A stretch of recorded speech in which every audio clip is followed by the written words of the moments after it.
On this handout is a beautiful picture of Emerson. It's he was such a distinguished looking guy. And we visited his home, went through his library, and his granddaughter gave us a tour of the house. She was related to Emerson. And so we were kind of honored by that. We were only ones there, so we had plenty of time to browse through his library, which is heavy with Eastern thought. That's one thing about Emerson. He got all of his education from the East, not the West. He got Western education too. He's a graduate of Harvard University. But his inspiration was of the East. And anyway, here's this. And the second page is some of the things he said, mainly about the Oversoul. And then third is the chart I did of Emerson about 50 years ago. I put there. And so that's what that's all about.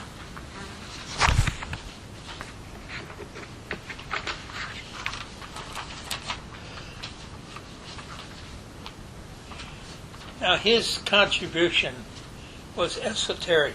By that I mean, you read like in Will Durant's History of Philosophy over there, Emerson gets 3 or 4 sentences. That's all out of the whole book. Emerson. Why? Because his contribution was covert. We can use that word. Covert. It was hidden behind the veil. Everybody knew he was an essayist. Everyone knew he was a poet. And everybody knew he was a philosopher. But they didn't realize what his real purpose was, because it was kind of behind the veil. It was esoteric. And to back that up, I have a little book here called The Sage of Concord. That's where he lived. I'm going to put glasses on and see a little better.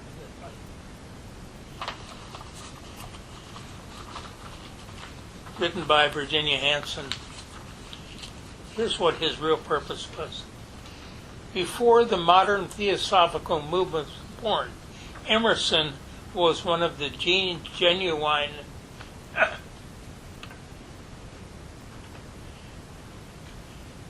of seers who kept alive the wisdom of tradition, now known as theosophy. A lifelong friendship with Thomas Carlyle, the British man of letters, accelerated the flowering of his philosophy and brought him in touch with many distinguished thinkers. But he also mentions here that he doesn't get his just dues, because in the academic world, if you get into occultism in any way, that lets you off. You're no longer an accepted person as far as learning is concerned. I've mentioned this before, and I'll mention it again. Manly Hall, who I have 30 books up there by Manly Hall, he was never once invited to any university in the area, UCLA, USC, Cal State, anywhere. He was never invited. A man of great letters and great understanding, never invited. Why? Because he was an occultist. When it comes to occultism, the academic world leaves you behind. Because it's beyond them. They don't understand it. They think it's wishful thinking. They don't really see the science behind occultism. And Emerson had a little bit of occultism. Not much, but some. Now, Manly Hall, I mentioned him because I have so many of his books. Right in here, he mentions something about this.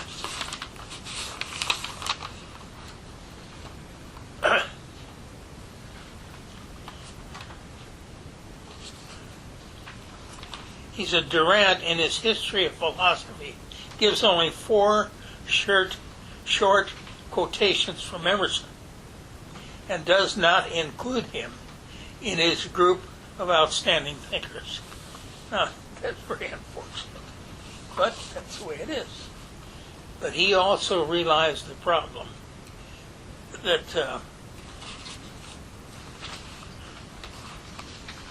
caution is a philosophical virtue, and it is quite possible that the citizens of Concord, which is where he lived, would have viewed Emerson in a different light had they known the full measure of his thought.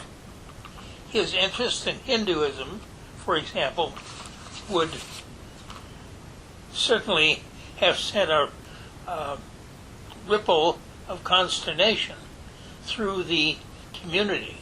But he was wise enough to teach Hindu philosophy without reference to its origin or to its terms. See, he brought all this wisdom to these, but what's he going to do with it? He's living in a very Puritan, tight, religious-orientated atmosphere in Concord, Massachusetts. How is he going to talk about all this? Well, it says right here, you don't tell where it came from, and you don't use that terminology. He talked about the oversoul. He could have called it the Atma Bodhi. But you can't talk about the Atma Bodhi in Puritan New England. He was trying to become accepted as a philosopher and a lecturer, and he couldn't possibly be talking about the Atma Bodhi. What are you talking about? So he called it the Oversoul. That was acceptable. In fact, he was able to make it sound quite Unitarian, and everybody was content. But some referred to him as the Boston Brahmin. So somebody had a little inkling of the effect of the Eastern thinkings on his thinking, because they called him the Boston Brahmin. Brahmin would be an Eastern higher up as far as religion or philosophy goes.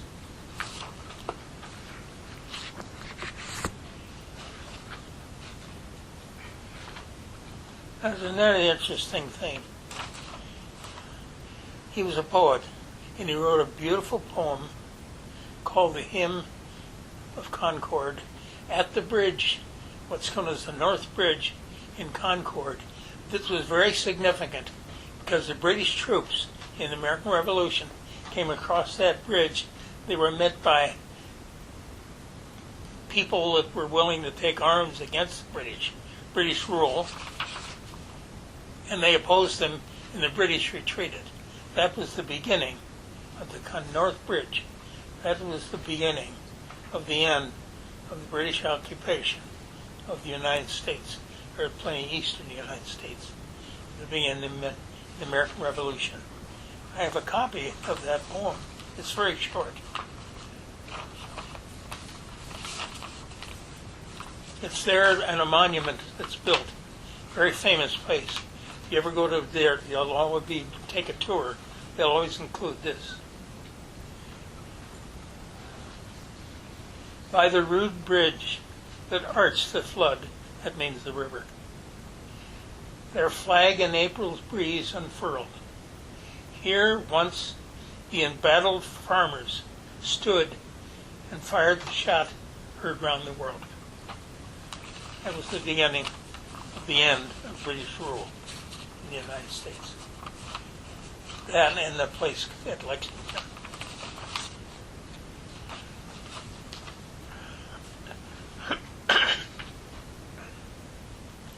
I said I had visited Concord, Concord's and his home. Very quite experienced to go there. It's another word he never used, but it's the way to describe wisdom. Prajna. He would never say prajna. He'd say wisdom. But you don't say prajna. Hinduism without reference to source or its terms. He had to be careful in a Puritan atmosphere of New England.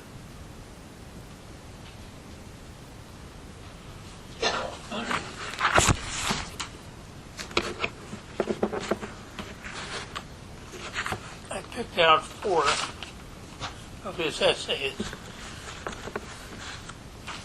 They said that John Muir, who you've heard of, never went anywhere without a copy of Emerson's essays, because he was a very good friend of Emerson. In fact, Emerson came out here, visited John Muir, and as I mentioned before, he named a mountain after him, Mount Emerson.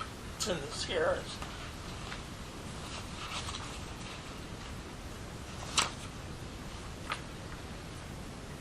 And Emerson was very complete.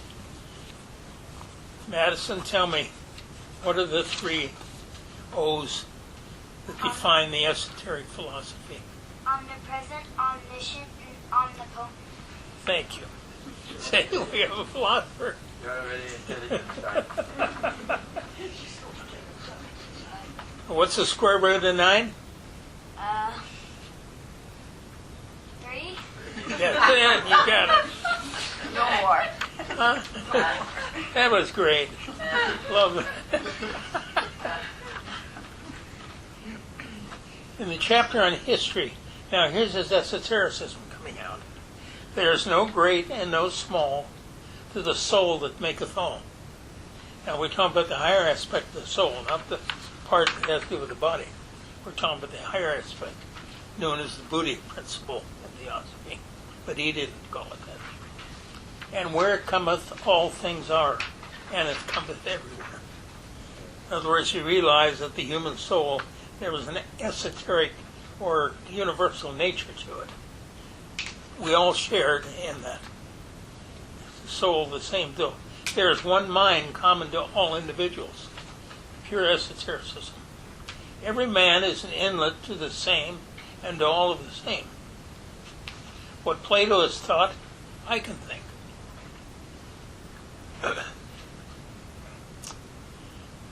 What a saint has felt, I can feel. What at any time has befallen any man, he can understand. Who hath access to this universal mind is a party to all. That is all that can be done, for this is the only and sovereign agent.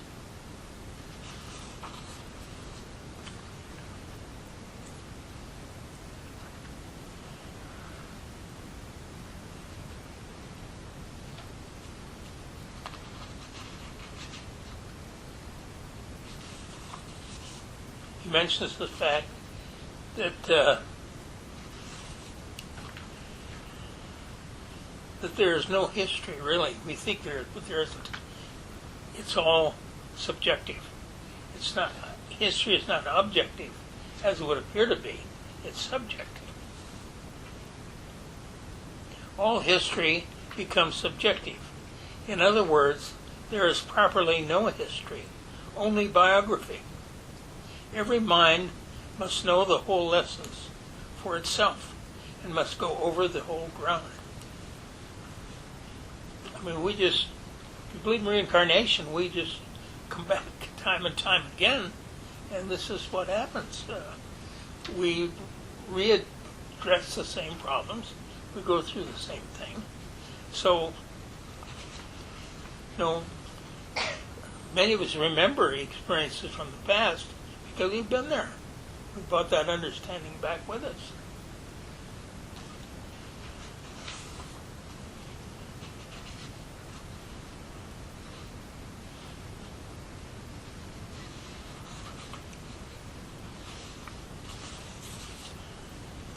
But that's the main statement I had in history, that it appears to be objective with events, but it's not really. It's subjective. It's about us and our experiences.